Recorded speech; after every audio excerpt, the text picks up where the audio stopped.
Breaking చూస్తున్నాం. తెలంగాణలో విద్యుత్ కొనుగోలు కొత్త ప్రాజెక్టుల నిర్మాణ టెండర్లకు సంబంధించిన బీఆర్ఎస్ చైర్మన్ మాజీ సీఎం కేసీఆర్ ను ఎల్ నరసింహారెడ్డి కమిటీ వివరణ కోరింది. దీంతో ఆయన నిర్ణయం సర్వత్రా ఉత్కంఠ రేపుతుంది. సార్వత్రిక ఎన్నికలకు ముందు కేసీఆర్ కు కమిటీ నోటీసులు జారీ చేసింది. అయితే సార్వత్రిక ఎన్నికలు తరుముకొస్తున్న నేపథ్యంలో జూలై 30లోగా వివరణ ఇచ్చేందుకు కూడా అవకాశం కోరింది.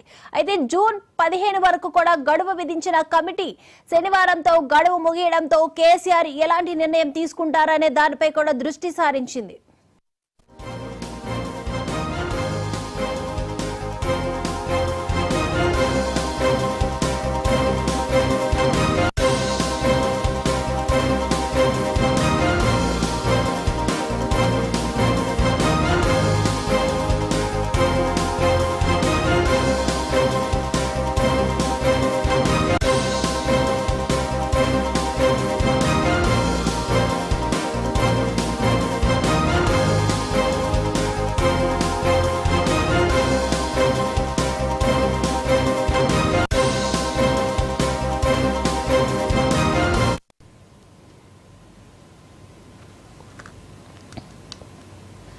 తెలంగాణలో విద్యుత్ కొనుగోలు కొత్త ప్రాజెక్టుల నిర్మాణ టెండర్లకు సంబంధించిన బీఆర్ఎస్ చైర్మన్ మాజీ సీఎం కేసీఆర్ ను ఎల్ నరసింహారెడ్డి కమిటీ వివరణ కోరింది. దీంతో ఆయన నిర్ణయం సర్వత్రా ఉత్కంఠ రేపుతుంది.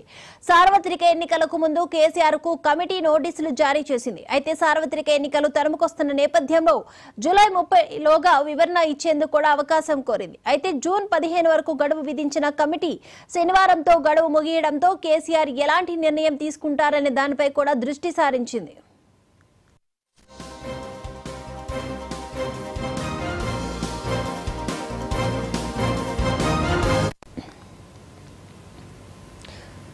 తెలంగాణలో విద్యుత్ కొనుగోలు కొత్త ప్రాజెక్టుల నిర్మాణ టెండర్లకు సంబంధించిన బీఆర్ఎస్ చైర్మన్ మాజీ సీఎం కేసీఆర్ ను ఎల్ నరసింహారెడ్డి కమిటీ వివరణ కోరింది.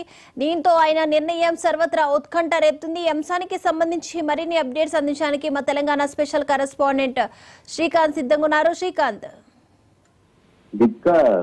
గతంలో జరిగినటువంటి విద్యుత్ కొనుగోలుకు సంబంధించి అదేవిధంగా యాదాద్రి భద్రాద్రి పవర్ ప్రాజెక్ట్స్ ఏవైతున్నాయో వారికి సంబంధించి మాజీ సీఎం కేసీఆర్ ఇందుకు సంబంధించిన వివరణ ఇవ్వాలని చెప్పి ఇటు జస్టిస్ ఏదైతే రాష్ట్ర ప్రభుత్వం ఏర్పాటు చేసిందో విచారణ కమిషన్ దానికి సంబంధించిన నేతృత్వం వహిస్తున్న ఎల్ నరసింహారెడ్డి కేసీఆర్ వివరణ కోరడం జరిగింది.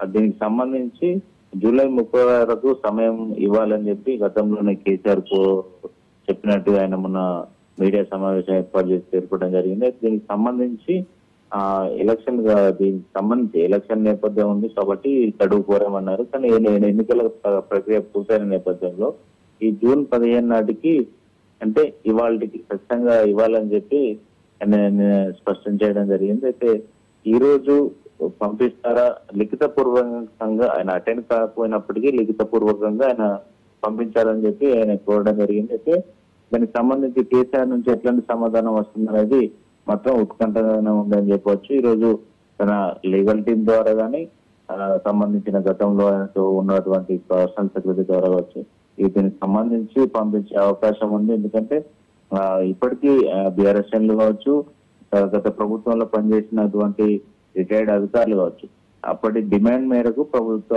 అంటే ప్రజల అవసరం మేరకు పీక్ డిమాండ్ బట్టి ఆ సందర్భానుసారం కొనుగోలు చేయాల్సి వచ్చిందని చెప్పి చెప్తున్నారు.